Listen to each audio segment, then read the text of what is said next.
Welcome back. Now, South Africa's primary source of natural gas from the Pande and Temane fields in Mozambique are projected to see a sharp decline in supply by as early as next year, with an effective halt of the pipeline gas by July 2028. This looming shortage poses disruption on industries reliant on natural gas, potentially impacting South Africa's GDP and putting thousands of jobs at risk. Jacco Human, Executive Officer at Industrial Gas Users Association of Southern Africa, joins us now to unpack this further. Jacco, thanks so much for your time this afternoon. I guess let's start there. We've been having this conversation for quite some time now, but I don't think we know the direct impact this could have on the economy and, you know, the jobs that could be on the line.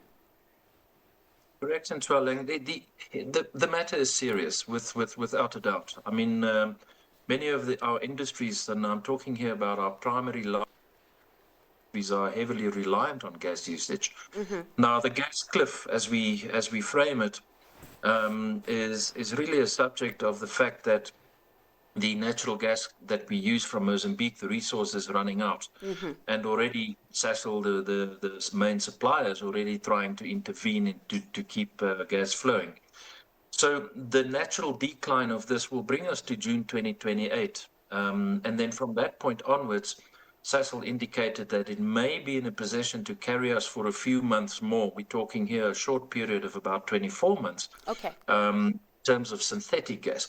But you are quite right. I mean, you know, we have lots of industries in KwaZulu-Natal and Mpumalanga and Gauteng, which could be adversely affected by this. And, you know, with the case ongoing, do we have some sort of direction on how we're going to deal with the issue? You mentioned that Sasol said they could push for an extra 24 months, but do we have a plan in place to beef up the supply?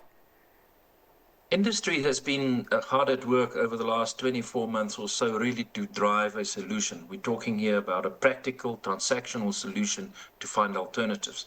The way we see it, and given the timelines that we have available, we will be reliant on imported gas, and we call this liquefied natural gas, or LNG, through Mozambique.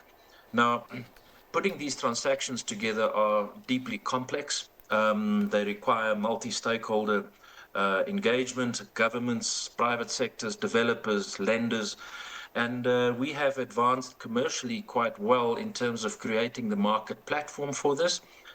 Industry has recently created a company called Gas Hub, which is a non-profit trading platform for transactions of this nature.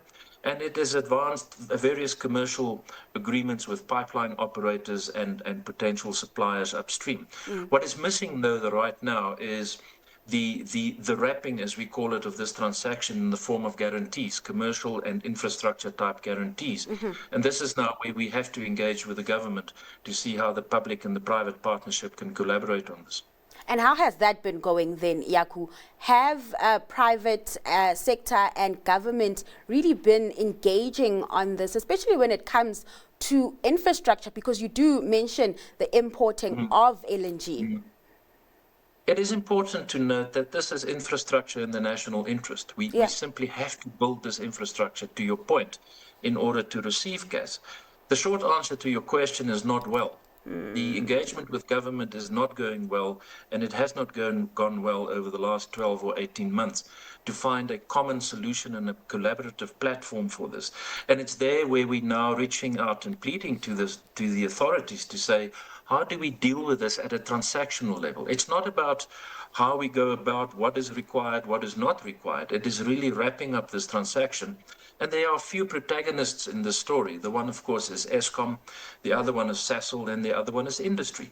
And it is absolutely critically important that those key demand centers or nodes of gas consumption in the future plan and plot the way forward together with government. It is that bit which is lacking in the solution at the moment. Yeah. And late last year, we heard of Eskom and Sasol signing a partnership to explore options to attend to the looming crisis.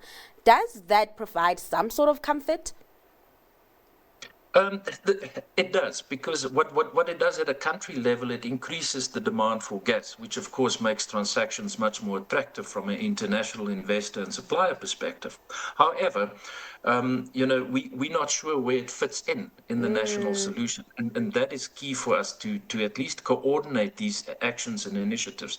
You may have recently read or heard about the potential of gas deals with the American government based on the Yes. recent visits by President Ramaphosa and his administration. And it's really in that context where I think as a country we can achieve much better if we just coordinate these big pieces that need to move and fall in place. What I'm getting here then, Jacco, is that more engagement needs to happen, especially from a private sector and government level. It seems like there's some disparities on that front. Indeed, it was Minister Mantashe at last week in Parliament when we presented on this very nature of this gas cliff and how we're approaching it. It was Minister Mantashe which summed it up very well. We said that this conversation around gas is extremely fragmented at the moment. So and there is a need to bring it together into a single echo chamber almost. Do you think some sort of regulation can also just help with getting the process, or rather just getting things moving? So we don't need more regulations. We don't need more further rounds of consultations and plans. Certainly not. We certainly need to tackle this at a transactional level. The reason for that is we have a very short window of time, Tualeng, in which we need to wrap up this transaction and conclude contracts. Otherwise, we will miss the deadlines as we envisage them. So implementation really key at this point. Jacco, thanks so much. Yeah. Absolutely. Indeed. Thank you. All right. Thanks so much for joining us and sharing those insights this afternoon. That was Jacco Human from Industrial Gas Users Association of Southern Africa.